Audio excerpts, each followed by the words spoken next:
100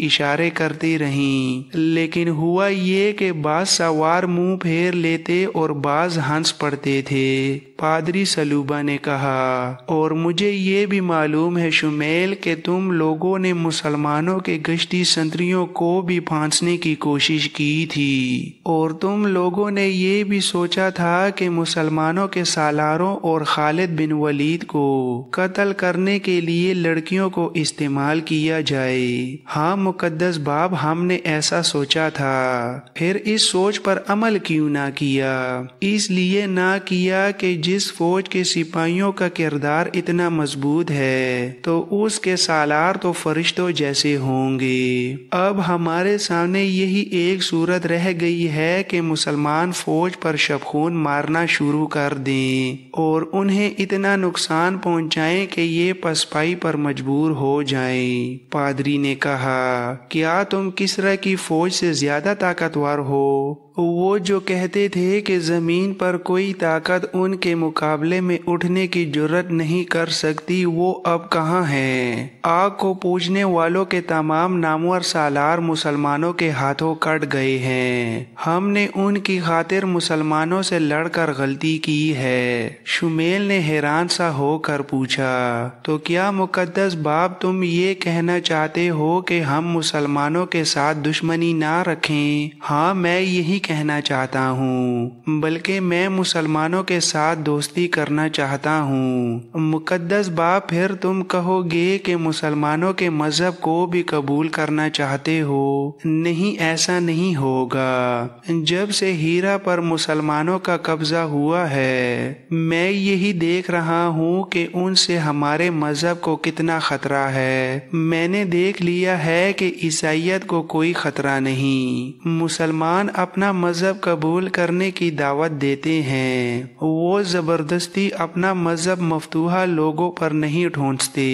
کیا انہیں معلوم نہیں کہ یہاں ایک گرجا ہے جس میں مجھ جیسا جہاندیدہ اور مذہب پر مر مٹنے والا پادری موجود ہے؟ انہیں معلوم ہے شمیل، میں 2 اتوار گرجے میں آنے والے عیسائیوں کے ہجوم میں 2 اجنبی آدمیوں کو دیکھتا رہا ہوں۔ میں نے ان کے گلوں میں سلیبیں لٹکتی دیکھی تھیں۔ وہ ہر لحاظ سے عیسائی لگتے تھے، لیکن میری دوربین نگاہوں نے بھانپ لیا تھا کہ وہ دونوں مسلمان ہیں اور وہ مدینہ کے نہیں فارس کے رہنے والے ہیں۔ وہ ولید کے بیٹے خالد کے جاسوس تھے۔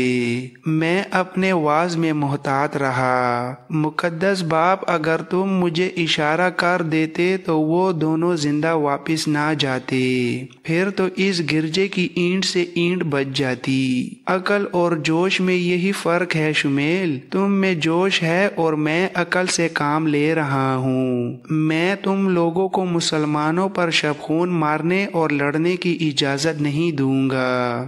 2-3 روز بعد پادری سلوبہ بن نستونہ گرجے میں تمام عیسائی سرداروں سے کہہ رہا تھا، حقیقت کو دیکھو، کسریٰ کی اتنی زبردست فوج مدینہ کی قلیل سی فوج کے مقابلے میں نہیں ٹھہر سکی۔ تم نے بھی مسلمانوں کا مقابلہ کر کے دیکھ لیا ہے۔ اب مسلمانوں سے ٹکرا کر تم تباہ ہو جانے کے علاوہ اور کچھ نہیں کر سکتے۔ وقت کا ساتھ دو۔ مسلمانوں نے تمہارے مذہب کے لیے کوئی خطرہ پیدا نہیں کیا۔ انہوں نے ہمیں اور آتش پرستوں کو بھی اپنی اپنی عبادت گاہوں میں عبادت کی اجازت دے رکھی ہے۔ مسلمانوں نے عدل و انصاف میں جو مساوات قائم کی ہے وہ تم خود دیکھ رہے ہو، اور تم یہ بھی دیکھ رہے ہو کہ تم ان کے خلاف آتش پرستوں کے دوش بدوش لڑے تھے، لیکن مسلمانوں نے تمہارے خلاف کسی قسم کی انتقامی کارروائی نہیں کی۔ انہوں نے کاشتکاروں کی زمینوں پر قبضہ نہیں کیا، ان کی فصلوں میں اپنے گھوڑے اور اونٹ نہیں چھوڑے، بلکہ آتش پرست حاکم ان غریب کسانوں پر جو ظلم و تشدد کرتے اور ان کی کھیتیوں کی پیداوار اٹھا لے جاتے تھے، یہ لوٹ کھسوٹ ختم ہو گئی ہے۔ اس حقیقت سے انکار نہ کرو کہ مسلمان رعایا کو پورے حقوق دے رہے ہیں۔ ایک سردار نے پادری سلوبہ کو ٹوکتے ہوئے کہا، تم پر خدائی یسوع مسیح کی رحمت ہو، کیا تم ہمیں یہ ترغیب دے رہے ہو کہ ہم مسلمانوں کی اطاعت قبول کر لیں؟ ایک اور سردار نے کہا، کیا یہ ہماری بے عزتی نہیں؟ پادری سلوبہ نے کہا، مسلمانوں نے تمہاری عزت کی طرف آنکھ اٹھا کر بھی نہیں دیکھا، کیا تم نے انہیں پھانسنے اور گمراہ کرنے کے لیے اپنی لڑکیوں کو نہیں بھیجا تھا؟ کیا وہ تمہاری لڑکیوں کو اٹھا کر نہیں لے جا سکتے تھے؟ اور مت بھولو کہ کسرا کے حاکموں نے تمہاری کتنی لڑکیوں کے ساتھ زبردستی شادی کی تھی، جسے جو لڑکی اچھی لگی وہ اسے حکماً لے گیا۔ اور یہ بھی سوچو کہ فارس کے وہ سالار اور کماندار کہاں ہیں جن کے ساتھ مل کر تم مسلمانوں کے خلاف لڑے تھے؟ کیا انہوں نے تم سے پوچھا ہے کہ تم کس حال میں ہو؟ کیا انہوں نے آ کر دیکھا ہے کہ تم میں سے جو مارے گئے ہیں ان کی بیویاں کس حال میں ہیں، ان کے بچے کس حال میں ہیں؟ اور مسلمان تمہیں سزا تو نہیں دے رہے؟ ایک بوڑھے سردار نے کہا، بے شک وہ ہمیں بھول گئے ہیں۔ ایک اور سردار بولا، تو بجا کہتا ہے مقدس باپ، اب بتا ہمیں کیا کرنا چاہیے؟ تم ہمیں کس راستے پر لے جانا چاہتے ہو؟ پادری نے کہا، وہ تمہاری سلامتی کا راستہ ہوگا، اس میں تمہاری جان و مال اور تمہارے مذہب کی سلامتی ہے۔ میں مسلمانوں کی اطاعت قبول کر رہا ہوں اور میں بانکیا اور بسما کے علاقے کی تمام قابل کاش اراضی کا لگان وصول کر کے مسلمانوں کو ادا کیا کروں گا۔ تقریباً تمام مورخوں نے لکھا ہے کہ مسلمانوں کے حسن و سلوک، عدل و انصاف اور اسلوب حکومت سے متاثر ہو کر دیر ناطف کے پادری سلوبہ بن نستونہ نے سب سے پہلے خالد رضی اللہ تعالی عنہ کے سامنے جا کر اطاعت قبول کی اور 10,000 دینار خالد کو پیش کیے۔ اس رقم کے ساتھ وہ ہیرے اور بیش قیمت موتی بھی تھے جو کسرا ارشیر نے پادری سلوبہ کو تحفے کے طور پر دیے تھے۔ یہ موتی دراصل رشوت تھی جو ارشیر نے عیسائیوں کو مسلمانوں کے خلاف لڑانے کے لیے پادری سلوبہ کو دی تھی۔ خالد کے حکم سے ایک معاہدہ لکھا گیا۔ یہ معاہدہ مدینہ کے سالار خالد بن ولید اور سلوبہ بن نستونہ کی قوم کے ساتھ طے ہوا اور تحریر کیا جاتا ہے۔ اس کے مطابق سلوبہ بن نستونہ عیسائی قوم کی طرف سے 10,000 دینار سالانہ بطور جزیہ ادا کرے گا، اور کسرا کے ہیرے اور موتی اس رقم کے علاوہ وصول کیے جائیں گے۔ جزیہ کی رقم صرف ان عیسائیوں سے ہر سال وصول کی جایا کرے گی جو اس کی استطاعت اور توفیق رکھتے ہیں اور جو کمانے کے قابل ہوں گے۔ ہر کسی کو جزیے کا اتنا ہی حصہ دینا پڑے گا جتنا وہ آسانی سے ادا کر سکے گا۔ اس معاہدے کی روح سے مسلمانوں پر یہ فرض عائد ہوتا ہے کہ وہ عیسائیوں کی بستیوں بانکیا اور بسما کو ہر طرح کا تحفظ مہیا کریں۔ پادری سلوبہ بن نستونہ کو اس کی قوم کا نمائندہ تسلیم کیا جاتا ہے جیسا کہ اسے اس کی قوم نے تسلیم کیا ہے۔ اس معاہدے پر جو خالد بن ولید نے کیا ہے تمام مسلمان رضامند ہیں اور وہ اس پر عمل کریں گے۔ پادری سلوبہ اس علاقے کی نامور شخصیت تھی۔ ارد گرد کے بڑے بڑے سرداروں اور سرکردہ افراد نے جب دیکھا کہ سلوبہ نے خالد کی اطاعت قبول کر لی ہے تو وہ سب ہیرا پہنچے اور خالد کی اطاعت قبول کرنے لگے۔ انہوں نے جو نقد جزیہ ادا کیا وہ 20 لاکھ درہم تھا۔ مسلمانوں کی شجاعت کی داغ دور دور تک بیٹھ گئی۔ بڑا ہی وسیع علاقہ مسلمانوں کے زیر نگرانی آ گیا۔ خالد رضی اللہ تعالی عنہ نے وقت ضائع کیے بغیر اس علاقے میں اسلامی حکومت قائم کر دی اور انہی سرداروں میں امراء منتخب کر کے مختلف علاقوں میں مقرر کر دیے۔ اس کے ساتھ ہی اپنی فوج کے کچھ دستے اس مقصد کے لیے سارے علاقے میں پھیلا دیے کہ کہیں سے اسلامی حکومت کے خلاف بغاوت نہ اٹھ سکے۔ یہ دستے گھڑ سوار تھے۔ خالد نے اپنے 3 بڑے ہی تیز اور پھرتیلے سالاروں زرار بن الزور، کاکا اور مثنى بن حارث کو ان دستوں کے ساتھ بھیجا تھا۔ ان تینوں کا انداز ایسا جارحانہ تھا کہ جدھر جاتے تھے ادھر لوگ دبک جاتے اور ان کے سردار آگے آ کر اطاعت قبول کر لیتے تھے۔ اس طرح جون سن 633 بمطابق ربیع الآخر 12 ہجری میں دجلہ اور فرات کے درمیانی علاقے اسلامی سلطنت میں آ گئے۔ تخت و تاج کے ہوسکاروں نے اپنی قوموں کو تاریخ کی تاریکیوں میں گم کیا اور اپنے ملک دشمن کے حوالے کیے ہیں۔ فارس کی شہنشاہت جو ناقابل تسخیر سمجھی جاتی تھی اور جس کی فوج زرپوش تھی، اب زوال پذیر تھی۔ مسلمانوں کی فوج کی نفری فارس کی فوج کے مقابلے میں کچھ بھی نہیں تھی۔ یہ نفری زرپوش بھی نہیں تھی اور آتش پرستوں کی فوج کی طرح اتنی زیادہ مسلح بھی نہیں تھی، مگر آتش پرست شکست پہ شکست کھاتے چلے گئے اور فارس کے دارالحکومت مدائن کو خطرہ پیدا ہو گیا۔ وہاں اب کسریٰ ارشیر نہیں تھا، وہ صدمے سے مر گیا تھا۔